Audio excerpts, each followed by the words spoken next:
Boa noite, meus irmãos, que a paz esteja com vocês. Nós estamos começando mais um programa, uma nova história.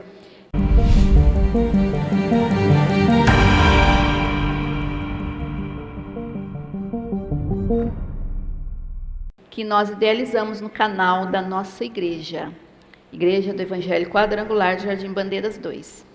Mas hoje nós vamos fazer um programa diferenciado no assunto, porque nós queremos falar de um assunto de extrema importância, que nós precisamos nos adaptar nos dias de hoje, que é a igreja inclusiva.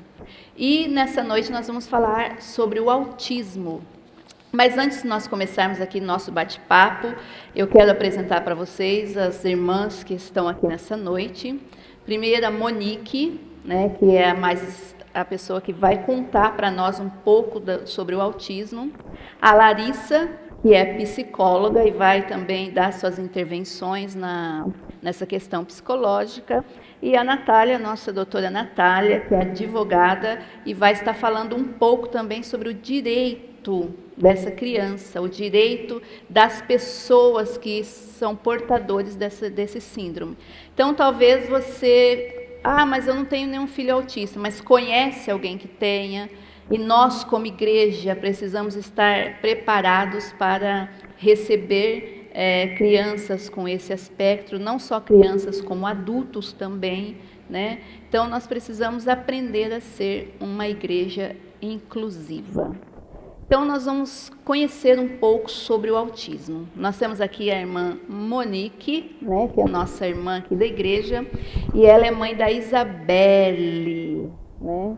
Ela teve a Isabelle e 9 anos depois, Deus deu um presente para ela, né, Monique? Que a gente pode dizer que é um presente.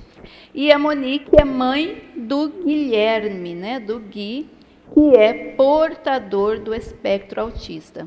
Monique, como você se viu, né? Como foi para você o momento em que você descobriu que o Guilherme ele precisava de uma ajuda a mais e que, vamos colocar assim, a sua experiência como mãe já da Isabelle, e aí você começou a identificar que o Guilherme não era como a Isabelle quando era um bebê, né? Como que foi para você isso? Boa noite, irmãos. Paz esteja com todos. O Guilherme, ele teve até um ano e meio, desenvolvimento normal. Era uma criança risonha, esperta, inteligente, como ainda é, né?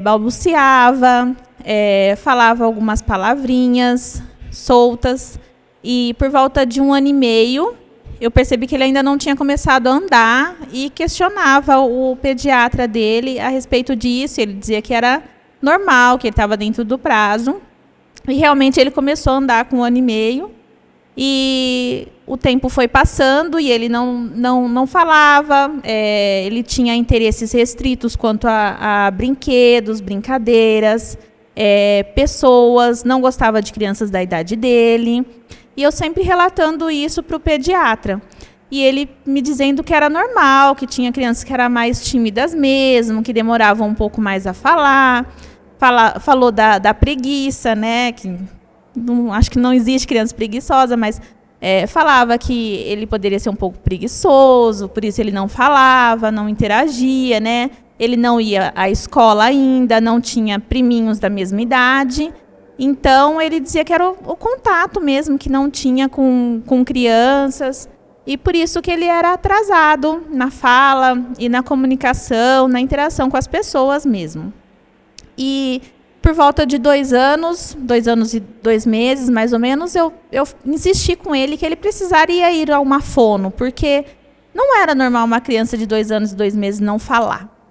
E foi então que ele começou a fazer fono. A fono achava que eu já fui achando que ele era autista.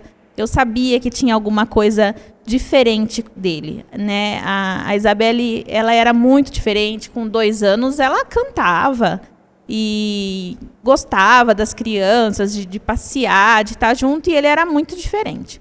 Então, foi quando ele começou a fazer fono, né? E a fono me falava que ele era muito esperto, que ele ia adquirir, né? E não aconteceu. E eu pedia para que ela me encaminhasse para um neuro, e também não aconteceu. Aí ele fez 3 aninhos e mesmo assim ainda não falava nada. E também sempre os mesmos brinquedos, sempre a mesma forma de brincar, bem engessado, apesar de ser muito amoroso e carinhoso, comigo e com o pai, com a irmã, com a avó, mas com as outras pessoas não, ele era muito retraído. Então, foi quando ela me indicou uma TO, ele começou a fazer TO, melhorou muito, muito. Vamos explicar para os irmãos as siglas, né? O que é TO? É uma terapeuta ocupacional. Uma terapeuta ocupacional. Então, irmãos, é porque nesse pensamento, nesse tipo de transtorno, né, os tratamentos não são tratamentos médicos, né? Porque o autismo ele não tem nada a ver com doença. Então, uma coisa que a gente precisa entender é que autismo não é doença, né? Não é uma doença que eu preciso de um médico específico para aquilo, né? Então, TO é uma terapeuta ocupacional. Continue aí, Monique, mais um pouquinho. Então, e com ela, ele desenvolveu muitas coisas. A forma de brincar dele mudou, né? Ele já começou a brincar com outros brinquedos. Eu conseguia interagir um pouco mais com ele. Ele fazia as brincadeiras de roda, com músicas. Ela conseguiu fazer ele adquirir essas coisas que ele não fazia antes, né? E quando ele estava com 3 anos e meio, ela me disse que seria legal procurar um neuropediatra, porque realmente, né, para ele fazer uma avaliação melhor do Guilherme e ver, né, se ele precisava de mais algum outro tratamento. E eu fui no neuropediatra, ele fez a consulta com o Guilherme, me disse que realmente o Guilherme tinha traços de autismo, mas que não era possível naquele momento ele diagnosticar, porque ele tinha algumas outras coisas que eram... o contato visual do Guilherme é muito bom, e isso é típico de autista, né? Então, isso deixava uma dúvida nele, né?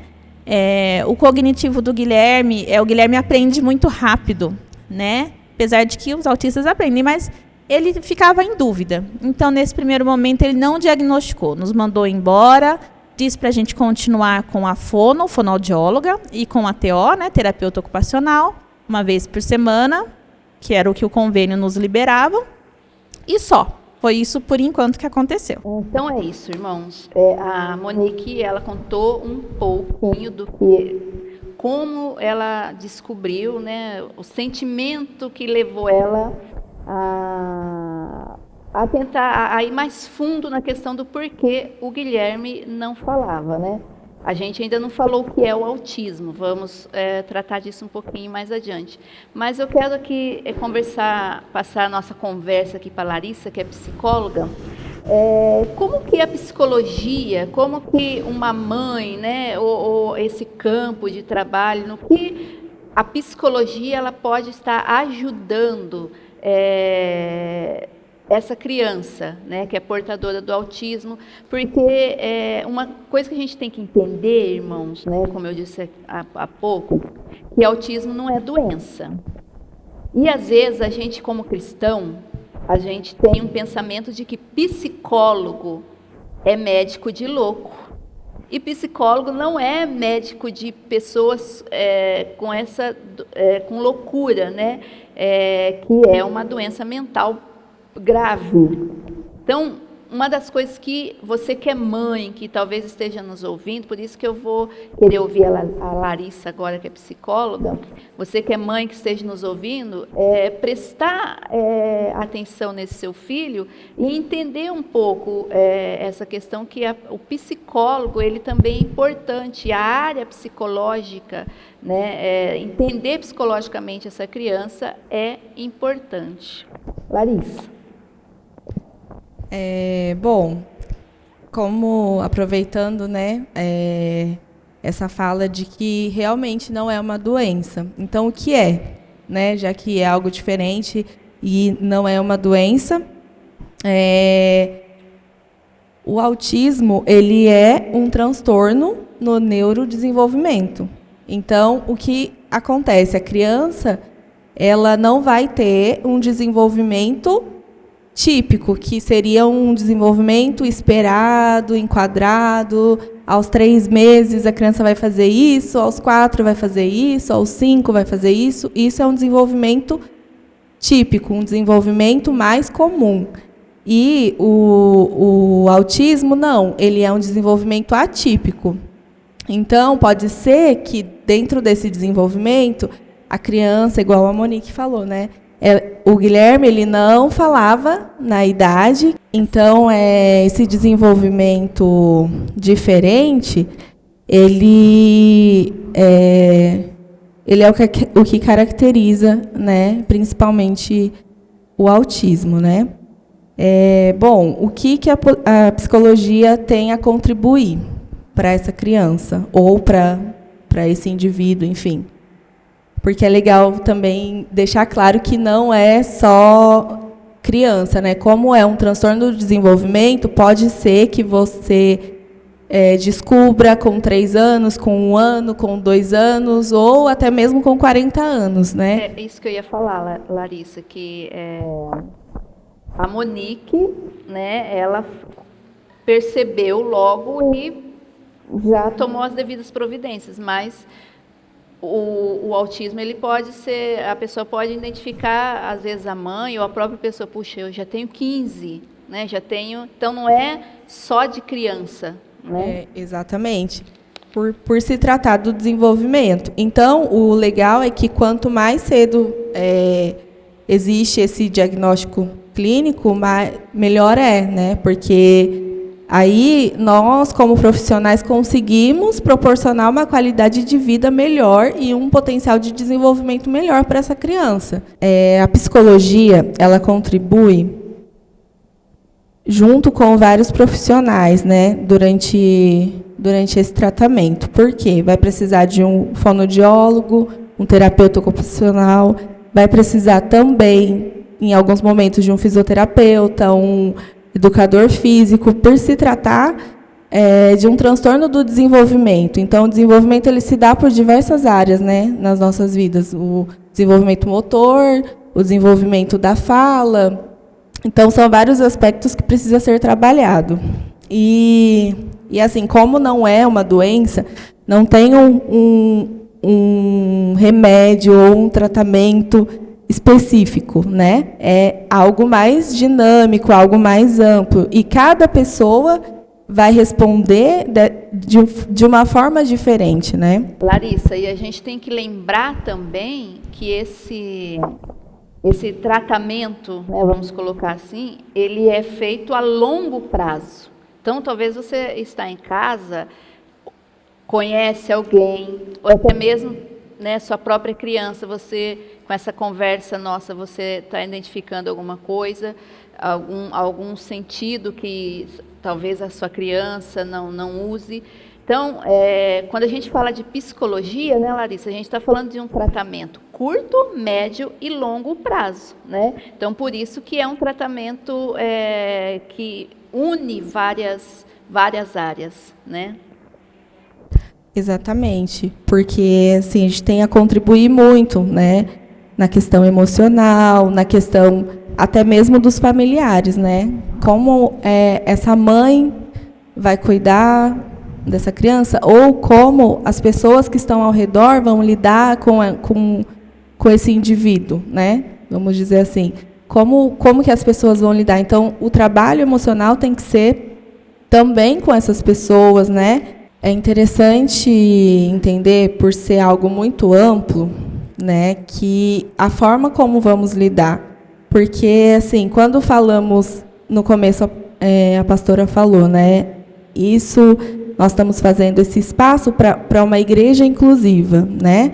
E aí, quando nós falamos disso, de inclusão, é justamente esse contato com o diferente, com algo que está distante de nós, que vai nos fazer entender e conviver de uma melhor forma, né? É só através desse contato. Então, eu acredito assim que, primeiramente, a psicologia tem a contribuir na ideia de não enquadrar e de não limitar o sujeito em um quadro, né? Porque não é porque ele tem essas características que ele não vai falar, que ele não vai se comunicar, que ele não tem sentimentos, então, assim, vários mitos vão caindo por terra, né? Quando nós olhamos dessa forma, porque apesar de ser alguém como nós, eles são diferentes, né? Nós não somos iguais nesse sentido, nós somos diferentes. Então, assim, o modo de tratar, o modo de viver, o modo de conviver com o diferente é que nos ajuda, né? Vamos dizer assim. Então, como a Larissa estava falando, a gente precisa aprender a conviver com o diferente. E nós, como igreja, porque, irmãos, nós temos aqui o Guilherme, que é uma criança que é filho de membros aqui da nossa igreja, né, que a gente já conhece, está aqui conosco. Mas a igreja, por ser um lugar público, de portas abertas, ela recebe todo tipo de pessoa. E quando a gente fala de uma criança autista, a gente está falando de uma criança que vê o mundo diferente. E aí ele se comporta diferente. E a igreja, ela precisa aprender a se comportar com esse diferente e a aceitar, né? Não segregar. Monique, eu queria que você falasse um pouquinho para as irmãs que estão em casa, né? Tanto as irmãs que são membros aqui da igreja, como talvez outra pessoa que vai nos ouvir. Qual foi o seu sentimento? Porque você disse assim que aos 3 anos levou ele no neuro, né? E aí o médico falou, pode ser que sim. Então, qual foi o sentimento? Puxa, e agora? Então, pastora e irmãs, é muito difícil mesmo.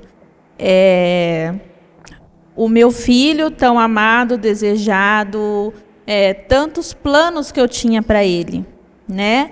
E eu via que aquilo pode ser que não fosse acontecer da forma que eu queria, que eu sonhei, que eu planejei, né?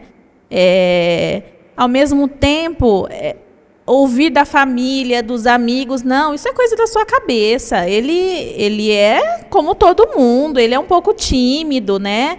Fica tranquila, vai dar tudo certo. Imagina, não é assim. E dentro de você ter a certeza de que tem alguma coisa diferente, tem alguma coisa que não está encaixando, sabe? E ao mesmo tempo, eu comecei a questionar minha sanidade. Porque, poxa, será que só eu estou vendo isso? Será que é coisa da minha cabeça? Será que eu estou, como o pessoal diz, procurando pelo em ovo? Porque não é possível, sabe? Só eu que vejo, o médico não acha, a fono também não, o pediatra fala que é normal, e eu ali olhando e vendo que meu filho precisava de mais. Ele precisava de mais do que ele tinha, entendeu? E vindo na igreja e pedindo, porque até então eu não entendia que o autismo, ser autista é o que o Guilherme é. E ele não precisa ser curado, como a pastora disse, porque eu não quero que ele seja diferente do que ele é. Eu quero que ele crie algumas habilidades, que ele construa, né? Que ele tenha, que eu consiga ensinar para ele o que ele não tem, mas ele precisa ter, né? Não para ser normal, porque ele não é anormal, né? Ele é atípico. Mas para conviver bem, sabe? Para ser o que ele quiser, porque ele pode ser o que ele quiser.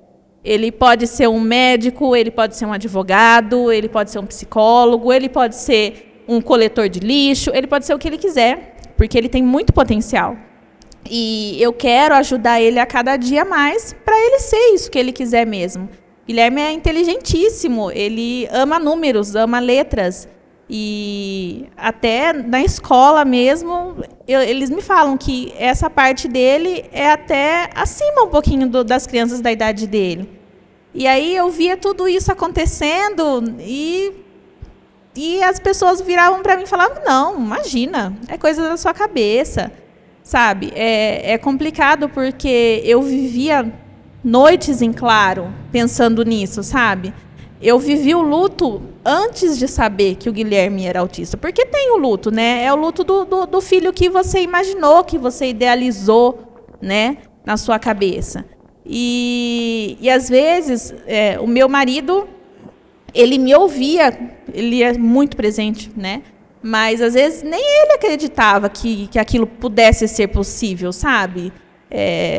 E aí eu me sentia sozinha, eu e Deus, orando, e falando, Senhor, por que ninguém mais enxerga? Por que só eu estou enxergando? Por que o Senhor não mostra para as outras pessoas ou não tira isso da minha cabeça, do meu coração? Conversei muito com a pastora Simone sobre isso, né, pela formação dela.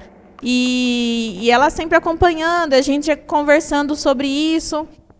E aí eu fui no neuro pela segunda vez, né? E não esperando o diagnóstico, porque o Guilherme desenvolveu muito na escola, ele começou a ir à escola, desenvolveu muito. Ele tinha algumas estereotipias de mão, assim, ele fazia assim, contava os dedinhos. Peraí. Voltamos com as palavras difíceis. O que ele tinha na mão? Estereotipias, manias, vamos dizer assim, né? E que ele fazia com os dedinhos, sabe? Contava os dedinhos o tempo todo.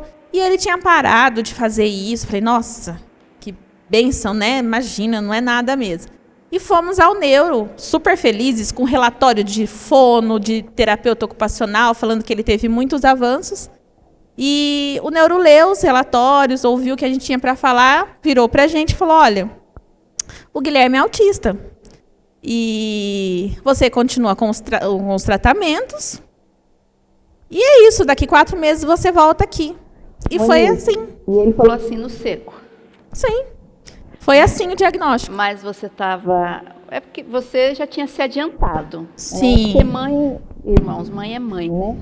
Mãe já nasce com uma luzinha ali que acende a qualquer perigo. Mas ele simplesmente falou assim, seu filho é autista. Sim. E aí? Foi a pá de cal, né? Que faltava para mim. Eu ouvi de todo mundo que falava que eu era louca, que me falavam que eu era louca, que, perdão, não, você estava certa, realmente, você enxergava o que a gente não conseguia ver.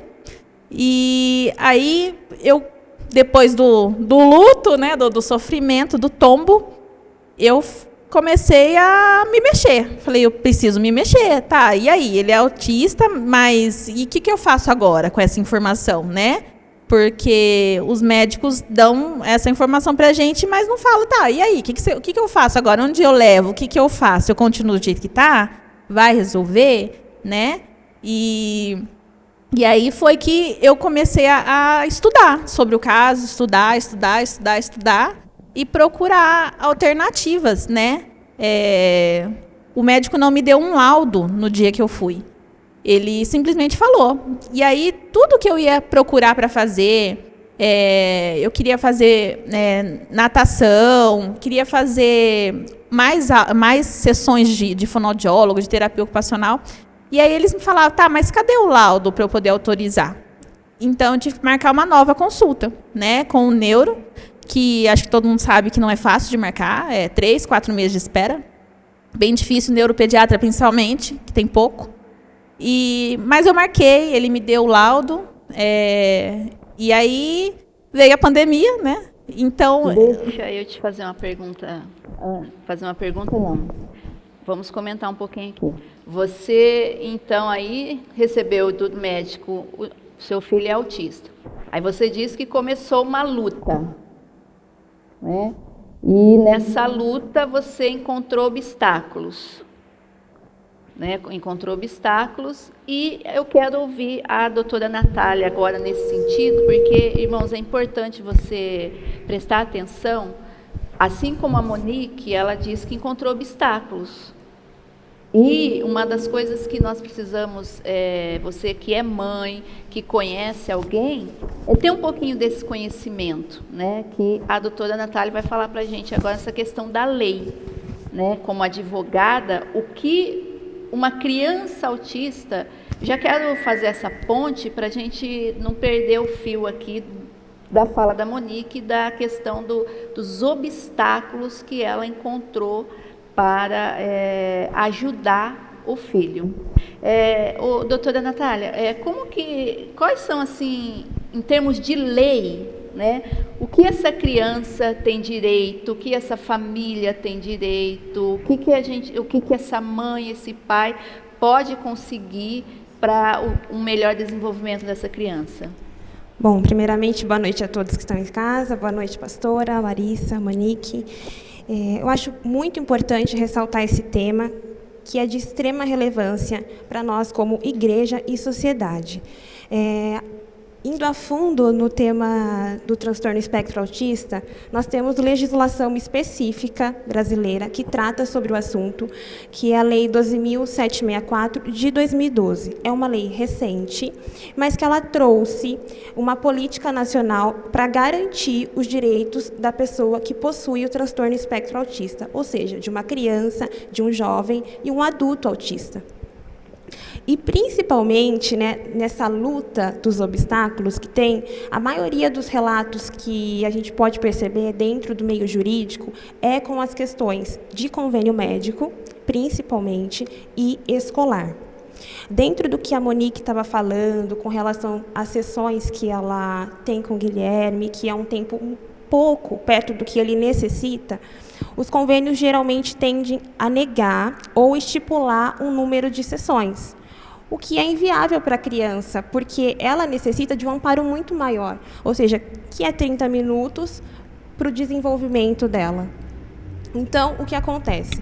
Quando a família ou o parente se depara com uma situação delicada dessa, diante de uma negativa, por exemplo, do convênio, de ampliar o tempo da sessão, ou então aumentar o número, primeiramente a gente pede para ir até o órgão administrativo, que é o convênio, e pleitear o direito. Se tiver a negativa, aí realmente a família vai ter que procurar a tutela jurisdicional, procurar um advogado particular ou então a Defensoria Pública, né, que a Defensoria Pública também está aí para auxiliar a população. E quando ela vai até a Defensoria, ela vai relatar, né, a negativa das sessões, ou então do tempo, que não quis atender, e vai pedir perante o Poder Judiciário a aplicação do direito, porque o direito ele já existe, ele está na legislação e ele deve ser aplicado, mas, na prática, encontra obstáculos para que ele efetivamente se cumpra. E é quando, então, entra o advogado e precisa da tutela do Poder Judiciário. Natália, só uma perguntinha.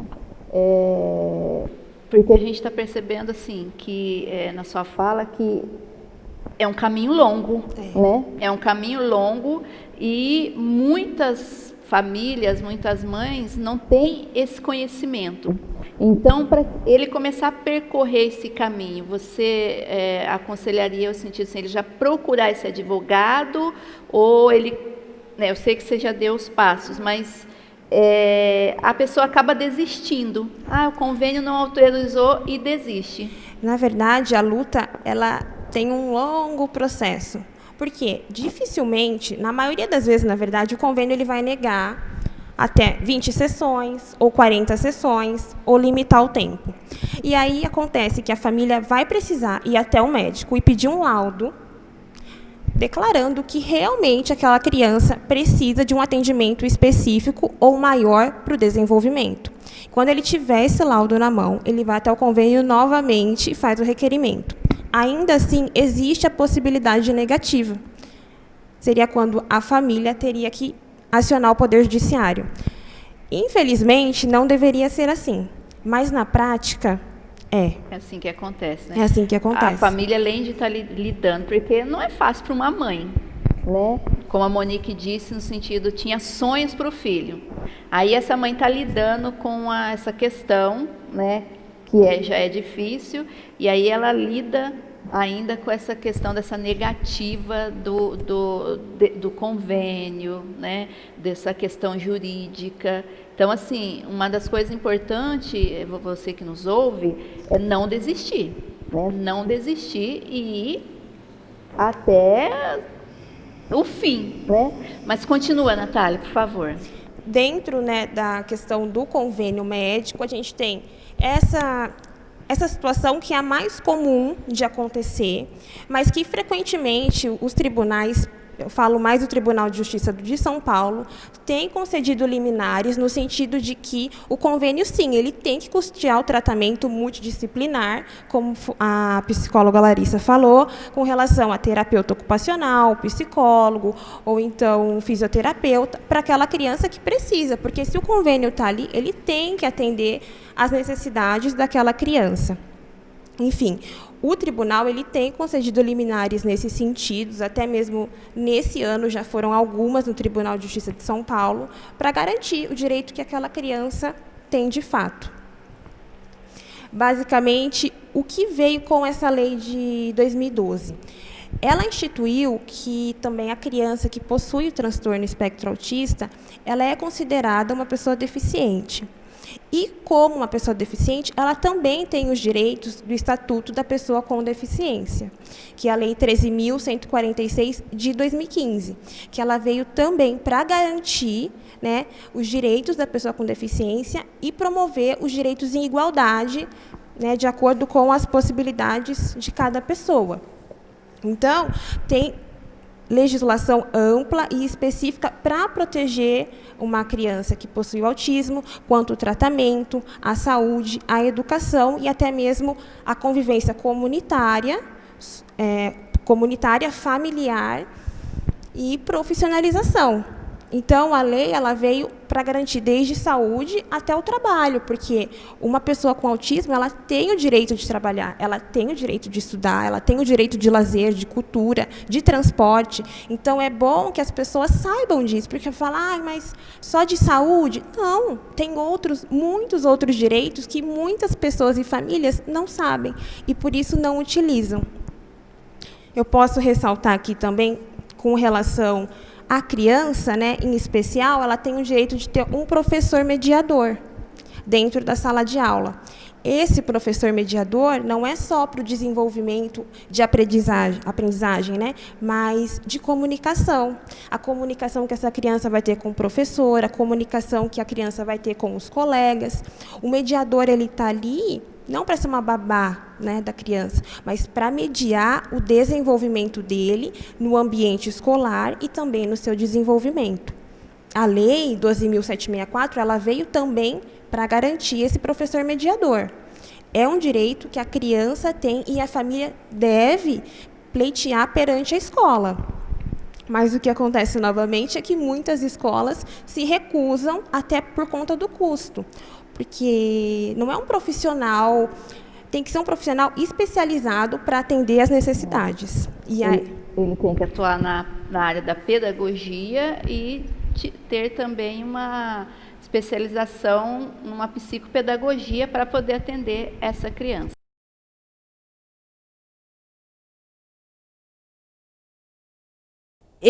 O Guilherme me trouxe humanidade. Acredite, é hora de vencer.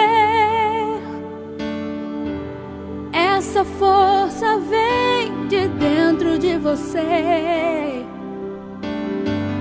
Você pode até tocar o céu se crer.